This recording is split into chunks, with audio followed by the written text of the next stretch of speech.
series of Freedom in Christ. All right, so we have the title Born to Belong, Embracing Freedom in God's Family. Galatians 4:4-7, and Galatians 5:1. All right, so if you have your Bible, please open that with me. Galatians chapter 5, verse 1. For freedom, Christ has set us free. Stand firm, therefore, and do not submit again to a yoke of slavery. Galatians 5:1. And I'm going to read Galatians chapter 4, verse 4-7. Thank you. And but when the fullness of time had come, God has sent forth His Son, born of a woman, born under law, to redeem those who were under the law, so that we might receive adoption as sons. And because you are sons, God has sent the Spirit of His Son into your hearts, crying, Abba, Father. So you are no longer a slave, but a son.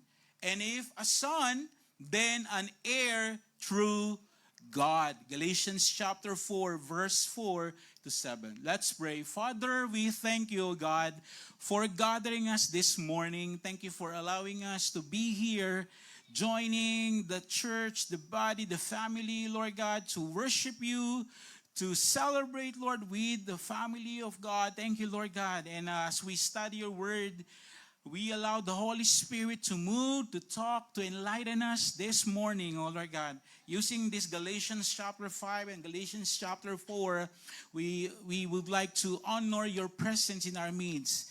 And we would like to declare, if you are not here, it is impossible for us to understand this Bible verses. Lord, be with us, oh Lord God, and we commit to you everything for your glory. Thank you, Lord. Use your servant, your messenger, to deliver this word, these verses, according to the intended meaning of the author, Paul himself. Thank you, Lord. This is our declaration.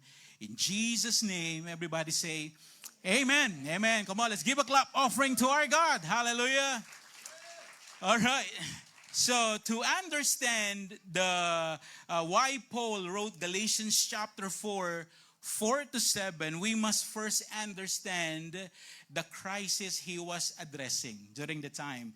You know, the churches in Galatia were being influenced by the Judaizers. The Judaizers who are these people, these are Jewish Christians who insisted that Gentile believers had to follow the Mosaic law, including circumcision, to be truly saved or to be truly experience the presence of God.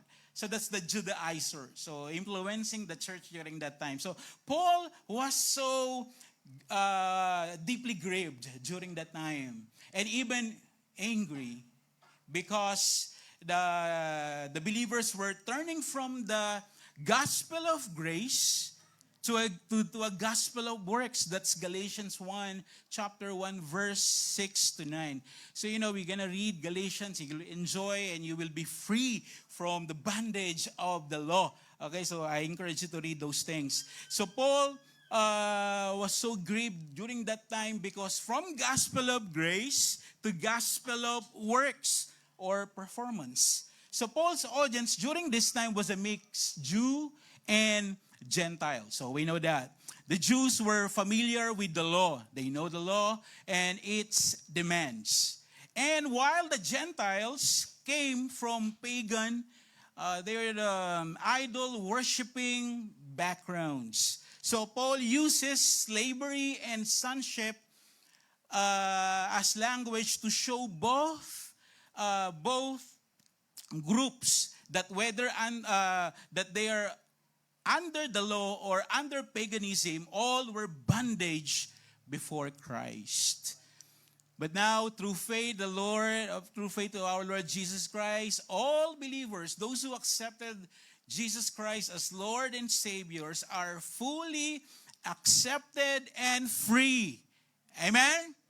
And not as a spiritual employees, but as beloved children. So Paul writes Galatians not as a detached theologian, but actually as a spiritual father pleading with his children. So in Galatians, we can read that in Galatians chapter 4, verse 9, he says, my little children, for whom I am again in the anguish of childbirth, until Christ is formed in you. So this is a deeply personal message from Paul.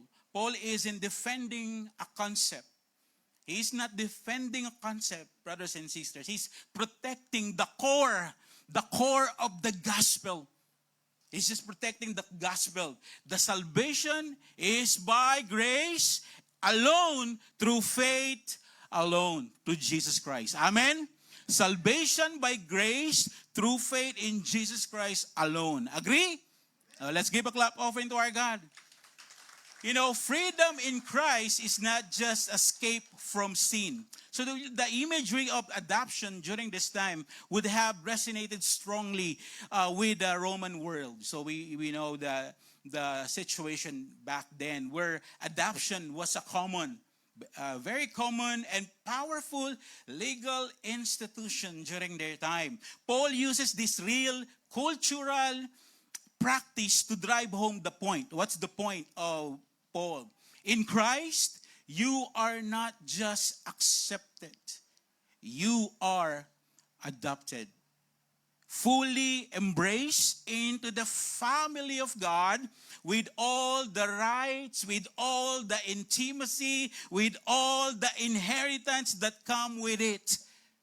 You know, that's the reality and that's the doctrine of adoption. You know, freedom is not merely the absence of chains, okay? But it is the presence of belonging and purpose. We have that purpose, belonging, and identity. Okay, so imagine someone being freed from prison and but left with no home. So you can just imagine that. I have the picture there. Okay.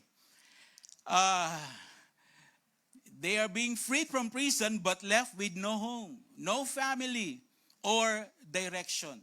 They are free from jail but not truly whole or restored. So spiritually, freedom finds its highest expression, the expression in our relationship with God through the Lord Jesus Christ. The Apostle Paul uses two striking images from the Roman world. So in order for a person during that time to be in the family, dalawa, through slavery and through adoption during that time. So if I want you to be in my house, slavery or adoption. Okay, so we will distinguish the difference of that and why Paul declaring that we are adopted. So why Paul is insisting that we are children of God. Okay, so that's why this time the image of the slavery and adoption to show us what it means to be truly free. These are not simply theological metaphors about slavery and adoption. They are deeply rooted in the legal and cultural realities of first century, which makes their application all the more powerful. And okay, so as we walk Paul's message in Galatians, we will see how our freedom in Christ moves us from bondage to belonging, from fear to faith, and from shame to sonship or being a child of God. This transformation is the work of God's grace. Again, God's grace and love. Okay? So just remember that. It's not because of our action, not because of our works, not because of our performance, but because of God's grace. Amen? Probably we are so talented in everything, but you know, that everything belongs to the grace of God. That's why we should always acknowledge, because of the grace of God, we are here right now. Amen. Worshiping and glorifying our God. You know, freedom in Christ is not just escape from sin. Just remember that. Freedom in Christ is not just escape from sin. It is entrance into His family. Amen? So when we talk about freedom, we are freed from our previous family. John 8:44, the devil is your father, according to John 8:44. Okay? Our father before is the devil. That's our family tree. Okay? But because of Christ, we are freed, and that's the grace of God. We have the entrance into His family. Okay, so let's go on about that. Number one, let's see the burden of bondage. Okay, what it means to be slave. Of course, we don't know that. We don't know because we are not slave by nature. But according to the Bible, we will explain more about it so that we can understand what Paul is saying, what he's declaring. In Galatians chapter 4, verse 1 to 3, Paul writes, according to Paul, I mean that the heir, as long as he is a child, is no different from a slave. Though he is the owner of everything, but he is under guardians and managers until the date set by his father. You know, in the same way, we were children, we were enslaved to the elementary principles of the world. We are under the tyranny of the world. You know, before Christ, our spiritual condition was one of slavery. Romans chapter 6, verse 20, according to that verse, 6:20, correct? It is plainly saying, for when you were slaves of sin, you were free in regard to righteousness. So that so-called freedom was in fact a deeper captivity. It's not just about the sin that we have.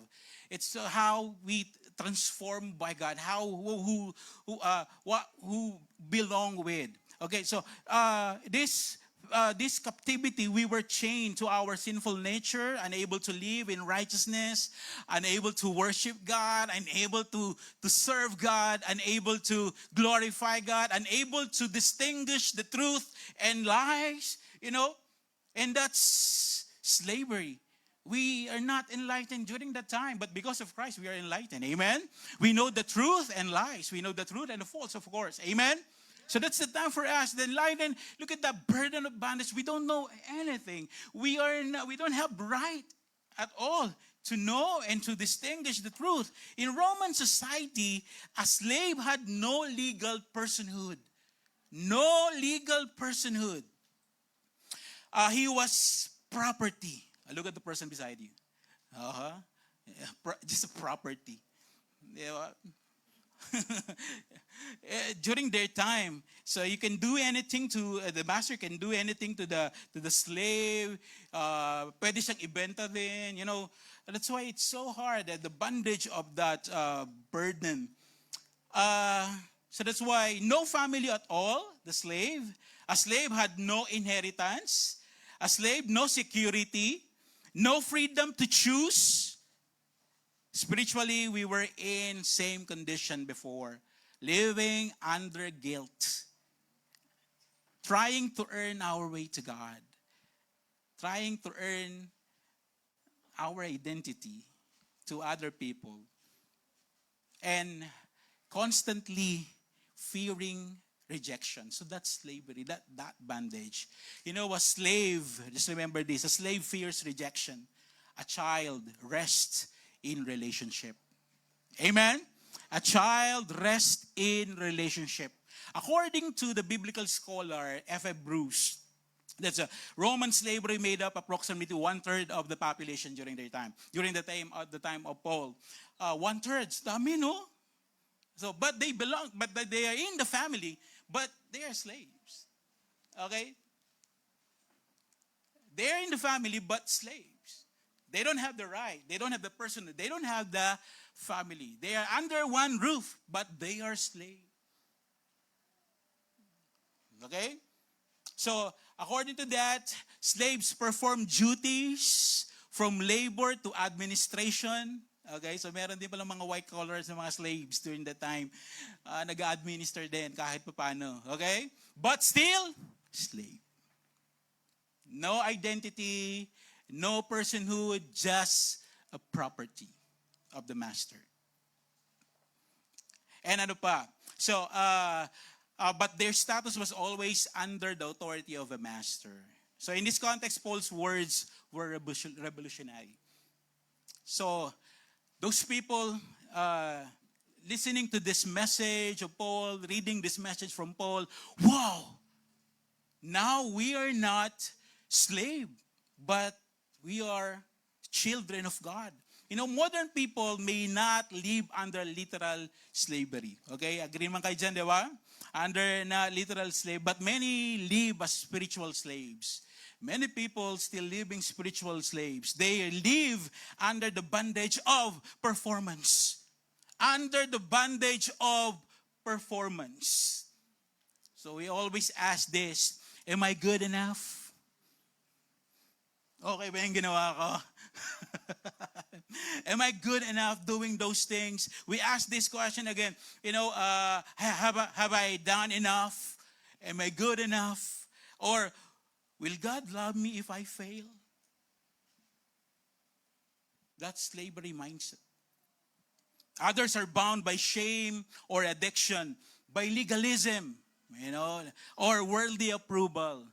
According to Barna study 2021, over 60% of practicing Christians still see their relationship with God based on performance.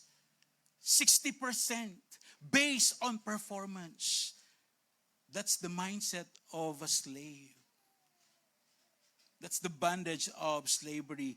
Contrast this with the child of the owner who joyfully helps not to earn a place. This is not a life God wants for His people. You can just picture out this. Picture a man who mops the floor. Okay, natry na ba natin yan? Nagmamop ng floor of a grand mansion every day and terrified that if he misses a spot, he'll be cast out. He will be fired. Pag hindi nalinis yung gilid na yun, dumating yung master. The master came. Whoa, what's this? You're fired. You know, look at that terrifying moment for a slave. Because everything for him, for her, is a performance. Doing good.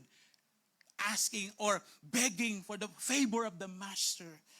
So that's the bondage, the burden of the slaves. Okay, that's the mindset of a slave. That's why, in contrast to the child of the owner, he's still doing the mopping, you know, still doing the mopping, still helping people, but not to earn a place, but because he already has one. And that's the difference Paul is highlighting in these verses. We're doing the same task, but the slavery and the child of God, that's the difference. Paul highlighting those things. So that's why, but you know, praise be to God, our story doesn't end in chains. Amen. In panikala natin, where slavery marks the beginning, the adoption declares the destiny. Okay, bondage reveals our need. Adoptions reveals God's grace. Number 2, let's go on to number 2. This is the beauty of the belonging. The beauty of the belonging. You know, Paul declares Galatians chapter 4, verse 4 to 5. Verse 4 to 5. But when the fullness of time had come, God sent forth His Son, born of women, born under law, to redeem those who were under law, so that we might receive what? Adoption as sons. Okay, so this is not just rescue. This is not just rescue, it is relationship. It's not a rescue at all, not just rescue, it's relationship. The intention of God for us is to have relationship, is for us to have family. Can you tell the person beside you, I want family? Yes, of course, all of us want the family. And that's the intention of Jesus, not just to rescue us, but to create relationship. We are not just saved from slavery. We are into sonship, being children of God. That is the gospel, not just forgiveness, but family. John chapter 1, verse 12, 13. Those who accepted, who received the Lord Jesus Christ, given the right to become children of God. Can you tell the person beside you, oy, magkapatid pala tayo. Yeah? So we are the same family. So that's the plan of God. That's the beauty of belonging, the blessing of family. Adoption in Roman law. Adoption in Roman law was powerful legal act. Okay? When a Roman citizen adopted someone, that person became a full legal heir with all rights and privileges of natural-born son. The adopted child received a new name. Okay? The adopted child received a new identity and a new future. All the past debts and affiliations were wiped out. Tanggal lahat. The adoption during their time is irrevocable. Even the father who adopted that son, that daughter, has no right to reverse that adoption process. Grabe. In fact, during their time, the birthed son, they can definitely disown.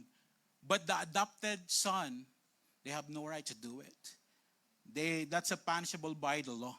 Okay? So, this is what God has done for us. Ephesians chapter 1, verse 5.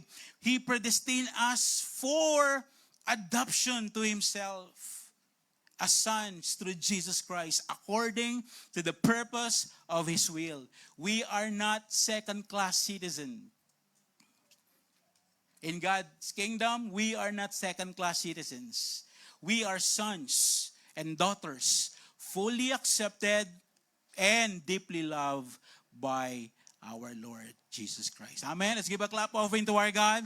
You just remember that you are free. You are not slave. That's why what we sang today, the song that we sang a while ago, you are a child of God. I am a child of God. I'm not a slave anymore. Amen. We can declare that when it makes a difference. You know, adoption doesn't just change your status. It secures your identity.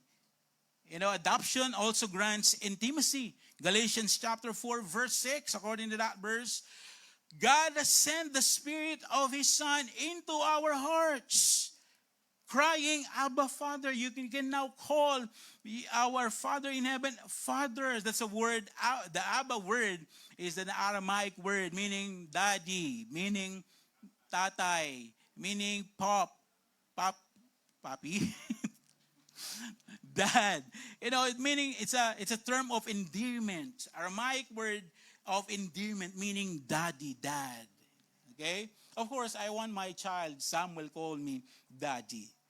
Okay? I don't want him to call me Francisco Obar Jr. Magulat kayo kapag yung anak nyo, tinawag kayo kompleto pangalan. Even your wife, if wife called you complete name, magpray na kayo. Okay, yeah, you should call, my wife called me mahal, yan, mami. Pag tinawag niya na akong John, iba na. Okay, so that's why this is the beauty of the family in today's world where so many people feel lost, feel rejected, or unloved. So many people. Adoption gives us our identity. Okay? We are not spiritual orphans. You are not spiritual orphans. We are not earning our place. We are already seated at the table. Luke chapter 15, verse 22 to 24. So according to the research of the Pew Research, PEW Research Center, 2020, 70% of people in America struggle with a sense of belonging and identity. Ang laki nun, that's 70%. So the message of adoption directly addresses this need. You are wanted, you are welcomed, and woven into God's eternal life through the Lord Jesus Christ. Amen? Amen? So that's adoption. Adoption is not the end of the gospel. Actually, of the good news. It's the beginning of the bold, new life. Once we know, we belong. So you are free. Do not go back to slavery because Christ paid it all. Amen? Christ paid it all.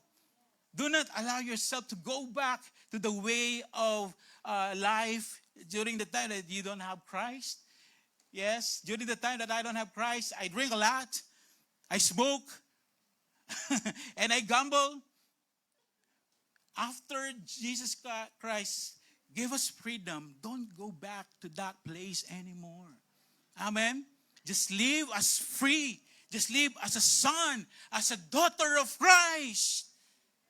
Walk as sons and daughter of Christ. Number 3, let's have this boldness of the believer. Living in freedom, not fear. Galatians 4:7 proclaims, so you are no longer a slave, but a son. And if a son, then an heir through God. Tagapagmana. This declaration changes everything, the way we live. Romans 8:17 affirms, and if children, then heirs, heirs of God and fellow heirs with Christ. And everything that belongs to Christ is now promised to us, His peace. Everyone who belongs to Christ promises peace. That's John chapter 14:27. His joy. Amen? The joy. Look at the person beside you. Mukhang masaya ba? You know, if you are son, if you're the son and the daughter of a wealthy person, of course you're so joyful. They know we are son and daughter of the Lord Jesus Christ, the King of Kings. Then look at that faces. Come on, tingnan natin katabi natin. Ba't nakasimangot?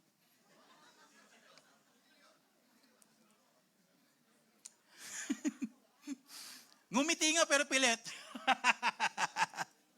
You know, this is for us, you know, the declaration, the promised peace, and of course, the promise of His victory, tagumpay. Those who belong to the family of Christ, you are declared victorious. Amen. You are victorious. Whatever you are facing right now, the declaration of Jesus, you are victorious. Amen. Anything or any circumstances that you are in right now, probably you are a slave. You know, the declaration of Jesus, you will not stay that way. Because we have Jesus Christ. He will lead you to the path of righteousness by grace. Palapakan natin ang ating Panginoon. And of course, not just victory, He also promised eternal inheritance, eternal life. Okay, sabihin sa katabi, ligtas ka pala. So do not worry about the things here on earth. Do not worry about your debts. Do not worry about the loans, the bills, you know. It's normal here on earth, but in heaven, God promises eternal inheritance. Amen. And that's the beauty of being in the family of God. So that's why we can stay in the midst of storm. People were asking, what happened to you? You have a lot of problems, but still you're smiling. You're so joyful. Of course, we have Christ. Amen. We have the Lord Jesus Christ. We are not boasting ourselves, but also we are boasting the name of Jesus Christ. Jesus reigns. Amen. Amen. Hallelujah.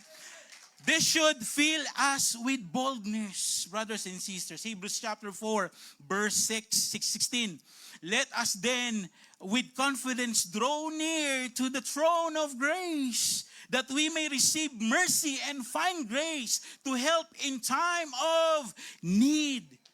Amen. Let's have confidence. Draw near to the throne of grace. Lapit lang. Diba? If your son, if your daughter is coming to you, are you going to cast him or her out? No, of course. Pag yumakap sa akin si Zia, hindi, ayoko. Hindi. I also embrace her. Mas mahigpit pa. Okay? Kahit nabasag niya yung gitara. I still love her. I still embrace her. The same with us. We have failures. We committed sins.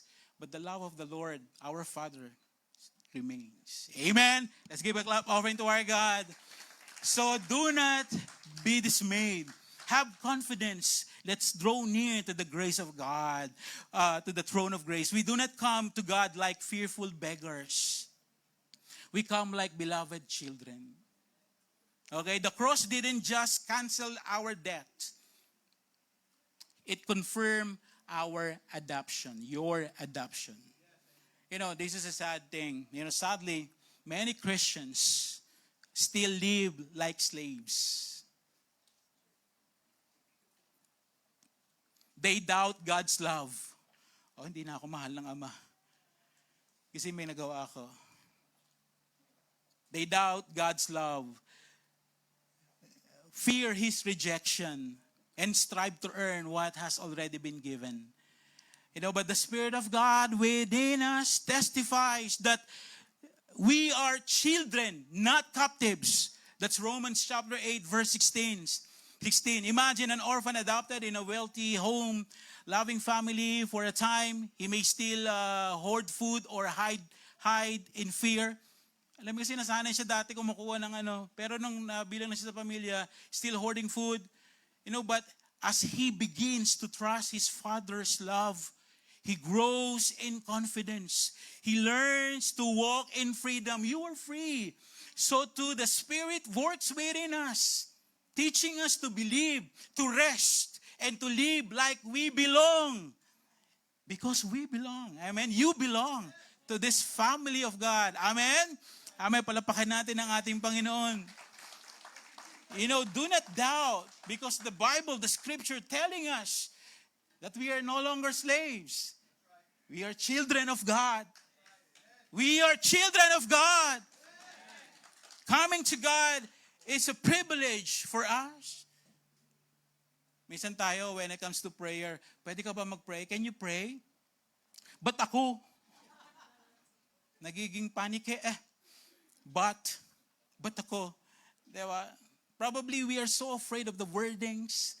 We are so afraid of the statements we are declaring during the prayer time. Do not afraid. Because the Father in heaven knows already what's in your heart. Amen. Do not be afraid. You know, that's what happened to me. You know, we have the daily bread. You know, do you have the daily bread? So those who are attending our prayer night, okay, yung ating upper room, we have the daily bread. May prayer dun sa baba. Kinabisado ko yun. Kasi during the prayer time, nung unang atin ko sa church, nakasama ko yung mga pastor, I with the pastors. So the prayer, ang gaganda ng prayer. They had a good prayer, the wordings and the stating, you know. Pagdating sa akin, wala akong nasabi. Pag uwi ko, nakita ko daily bread. I saw the daily bread and then I memorized everything. And the second Wednesday, I attended. I'm ready. Pastor ulit kasama ko. Then they are praying. Oh, the heavens and the earth. Then ako na. Wala akong masabi. You know, that's why do not walk with performance. Because Jesus Christ, our Father in heaven, already delighted to you. He's not angry with you. He loves you so much. Amen? Amen? Amen? So this for the conclusion, Galatians 4 is not a sentimental story. It is a spiritual reality. You were once slave, bound by sin, driven by fear, and living without inheritance. But Christ came, hallelujah, He came at the perfect time under the weight of the law to redeem us, to redeem you, to redeem me. Not just to rescue you, me, but to adopt me to His family. And now, you are no longer slave, but a son. Hindi mo na tatay si Taning. Si Jesus Christ. Amen? So, sabi nga ni Pastor Serge sa Wednesday, if the devil knocking at your door, wag mo nang papasukin. Because you have a different Father today. Amen? Shall we all stand? Shall we all stand? Hallelujah. Hallelujah. You are no longer slave, but sons and daughters. No longer outsider, but heir. No longer uncertain, but love. So what will you do with this freedom? Will you continue living like a spiritual orphan, so distant, doubtful, and burdened? Or will you live up in faith, brothers and sisters, and declare, I am a child of God. I'm no longer a slave to fear. Amen? Amen? Let the chains fall. Let the identity of adoption sink deep into our souls. Live boldly. Love deeply. Serve joyfully. Because your name is written not in a ledger of laborers anymore, but in the book of life. Your name is written in the book of life as a beloved child of the Father. You are no longer a number in a system. You are a name. You are a name in the Father's family. Stand tall, children of God. Walk free. Worship aloud. And never forget, you are no longer slave. You are a child of God. You are an heir.